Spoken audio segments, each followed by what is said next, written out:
Welcome back, friends. In today's video, I'm going to be going over the procedure of hooking your chains to your swing. I've also had several questions from subscribers. This swing in particular is about 10 or 11 years old. It's made out of eastern red cedar. It is not clear coated. If you don't clear coat cedar and let it age naturally, this is what it will look like. You basically can't tell it apart from most other woods, but I think when I built our swing, I was so busy, like I always am, building swings for everybody else. I just kind of threw us one together and didn't take the time to clear coat it. But right off the bat, this is a 3/16 size chain. I believe it is rated for 600 to 800 pounds. So you multiply that times 2 because you have 2 chains. I normally buy 20 foot of chain. Now you may not need 20 foot, but I just buy 20 foot. And when I get back to the shop, the first thing I do is I cut 2 5-foot sections off of that 20 foot. And I will take those 2 5-foot sections and do what I call the A chain. If you look right here, that little chain hooking to the swing looks like an A. I call that the A chain. And it will hook to the eye bolts via quick link. These quick links, most are rated for 600 to 800 pounds. They're very strong. You can open and close them to hook. Just don't leave this loop open and put weight on it. It's ready for that weight with this screwed together. But I'll put one here and I'll put one on the back eye bolt, and then it comes up to a point, and then I will hook the other chain with another quick link here. Now I think what I do is count up about 21 links from the back and put my quick link in. That's a good start. That's a good place to start when you hang it, to see if it's sitting at the right angle that you like. If not, it's as simple as moving this quick link either back a link at the time or forward a link at the time until you get the proper angle you like your swing to sit at. This makes the swing adjustable. You can make it recline more or sit more upright. Remember, whatever you do on this side, you're going to repeat that on the other side so it's symmetrical and it's sitting right. Now, once I use those 2 5-foot sections for the A-chain portion, I'll take whatever's left and cut that directly in half. Remember, when you cut it the first time, when you make your 2 cuts to get your 5 foot, you're losing 2 lengths of chain. So you're going to get your 5 foot. Whatever's left is going to be a little shy. You'll wind up with 2 sections that are a little shy of 5 foot, but that doesn't matter. You're not going to need it anyway. This was 20 foot, and as you can see, that's how much I had left over. This is an 8-foot tall porch ceiling. I had about, counting this side and the other, probably 2 foot of chain left over. So, you know, it's not going to matter. I'd rather have more than not enough. Now, the next question, does the chain rub the armrest when it comes up? Well, let's take a look. Keep in mind this swing has been here for about 10 or 11 years. And there's just a little discoloration where the wood's not sealed and it's been contacting this metal all those years. So there's really no gouges or places where the chain has rubbed. This chain doesn't do this. It's under the weight of the swing, so when I let go of it, it's stiff. When your weight is in it, it is stiff. It's not going to be doing all this.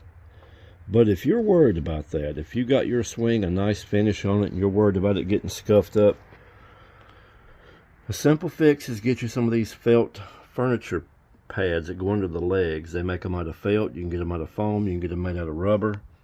And they're sticky back. I'll pull one off here. Let me stick one of these on. And just like that, the chain is no longer contacting the armrest. You've got that little felt pad as a buffer if you're worried about that. As you can see, this one didn't have any real bad damage after a little over a decade of hanging on my porch.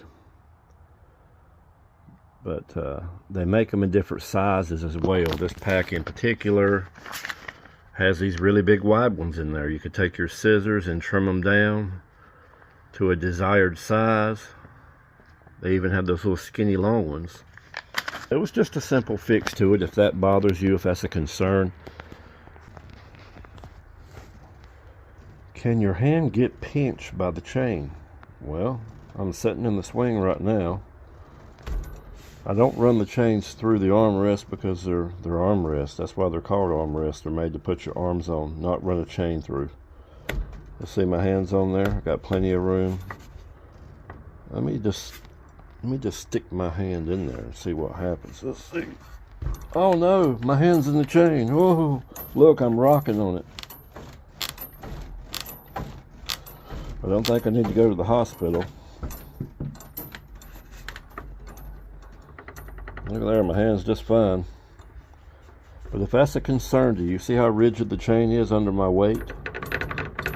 It's not moving around like this like you might think it would. It's rigid under weight.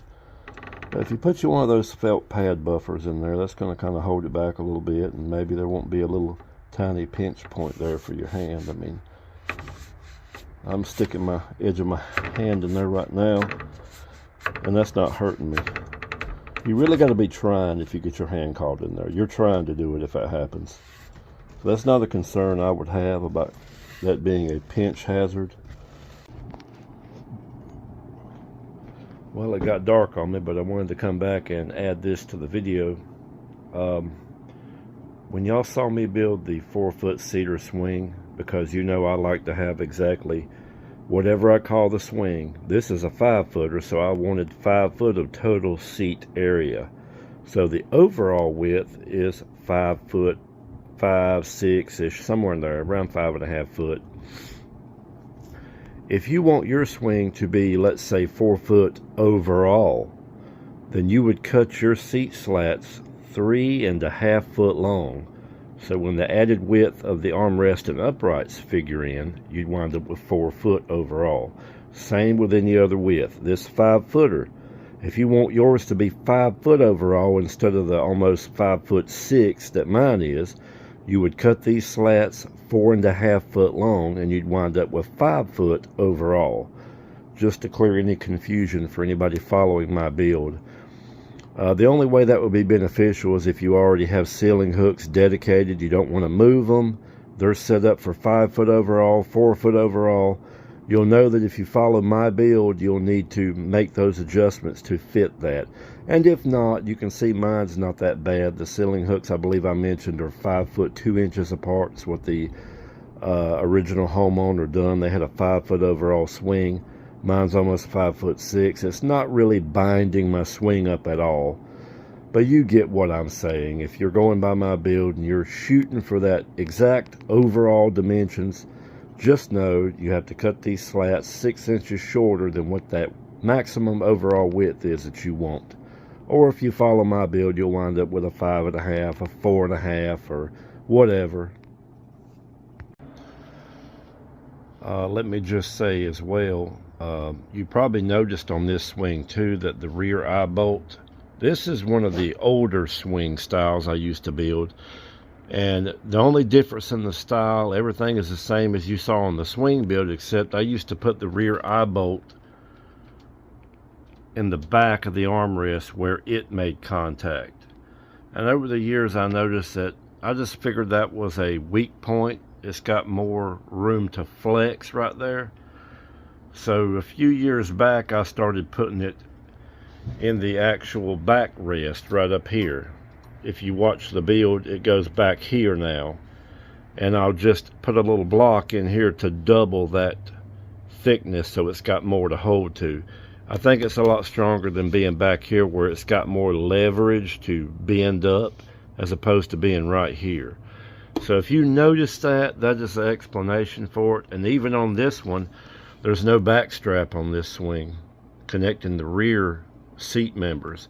And it's just strong. It's pretty strong. I haven't ever weight tested one of the old style like this, but that is the only two differences, is there's no back strap on this, and the rear eye bolt is in the armrest instead of on the back where they are now, where I put them per the swing build video. But if you notice that, that's just a quick explanation of that. I don't do that anymore, but this one's been holding up fine, but I just think it's a lot stronger the way I do it now. That is enough to answer the question of how to hang it up. Now, I will say, if you're worried about the weight capacity, there is a video on my channel where I did a weight test video. I built a 4-foot swing out of pine, and I put 2,500 pounds on it, and it did not break.